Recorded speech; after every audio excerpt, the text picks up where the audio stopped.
Hey, how's it going? It's Daniel here in Houston, and I'm just going to show you a quick tutorial on black and white and pulling color from black and white images without Photoshop. And so I'm going to be using Capture NX2, and then I'm going to bring it into Lightroom. The purpose of me making this video is I know a lot of people are doing Christmas cards right now. This is actually a picture of my son and I, and he was being very rotten, like not wanting to have his picture taken at all. So we only had one file to work with, and that was this. And so I wasn't taking the pictures or anything, and I was just glad to see that this one did come out.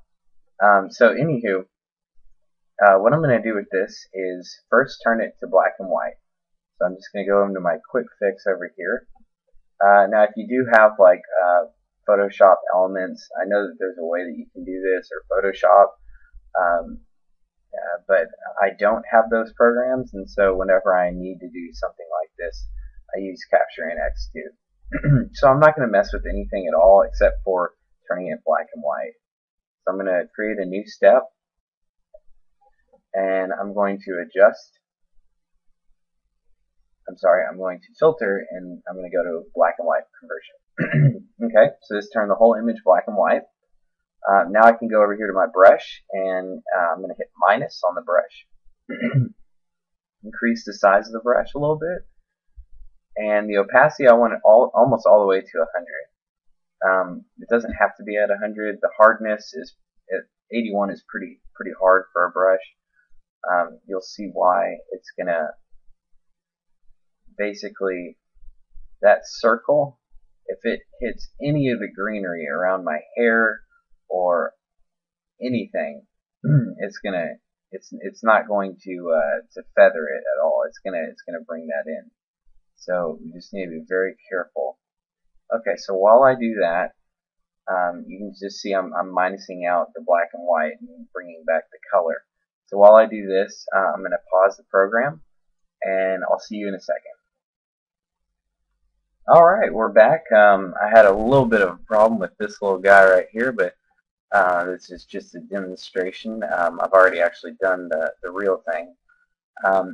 Okay, now so that I have my son and I back in color, and you know what I just noticed is that my left hand is looking a little pale. So let's give it a little color.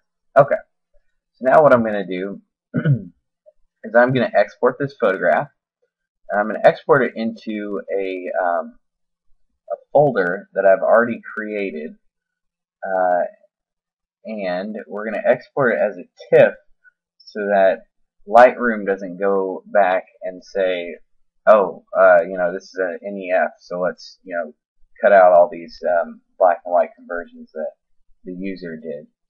So it's on my desktop, and so I'm just going to put it in this folder. I just made a folder called Auto Import. Okay, save.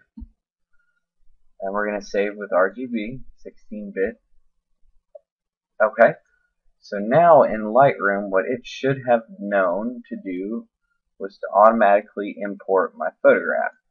Let's see, previous import. No, that was the other time I did it.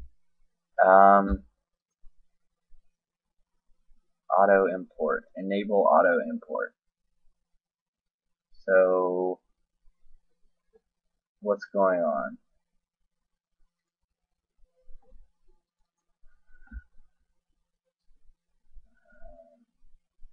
Huh.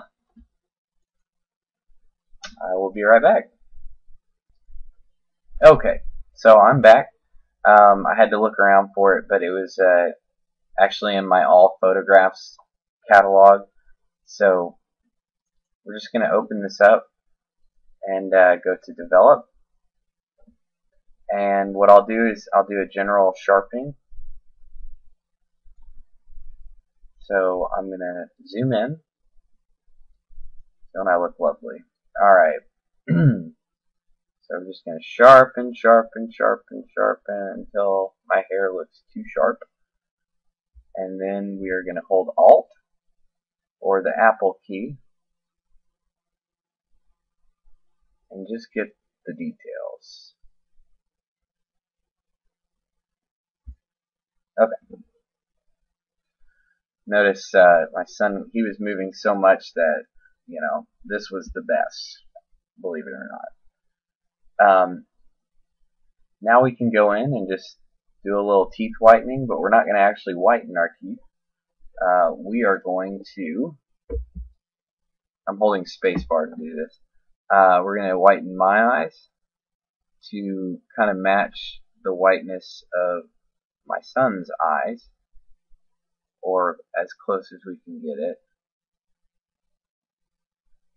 And my teeth,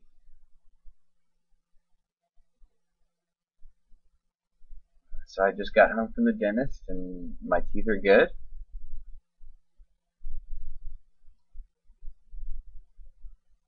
Okay, I like that. And now what we'll do is maybe soften my skin a little bit so that my beard doesn't look so bad, and so that maybe I can match the kind of softness of my son, his skin, and the fact that he was moving in the photograph so that we look like kind of like a soft focus type thing. Okay, so I'm just softening up. I probably shouldn't have sharpened if I was going to do this, but hey, whatever. Okay, so I look soft. He looks very soft. He is very soft in real life. Okay, so one cool thing that you can do to, make it not just your typical black and white that was just, like this. You can basically mess with the white balance or the tint, and I can push a little yellow in there. And if I wanted to have some kind of old magenta-y look, that kind of matches our skin color too much. So I'm just going to put a little bit of tint in here. Not too much. Kind of gives it a vintage vibe. And then I'll push the vibrance of that just a little bit. And now we can go and add a vignette. Just a little bit.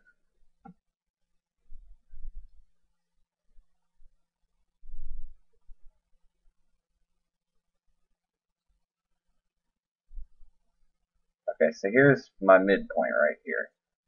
You can pull the feather all the way down to mess with the roundness. I feel like it helps a little bit. Okay, so there we are. That's the main focus. So then we're going to feather it out a little bit and pull this down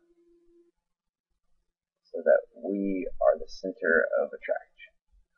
Okay, and now we basically have a photo that we can bring to the shop, and get developed and have it as our Christmas card, and it'll look great. So this is just a short video on how to kind of do those manipulations that I just did, and it doesn't have to be like an awesome photograph in order to make some cool effects from it. So this is all we had to work with, and it turned out great.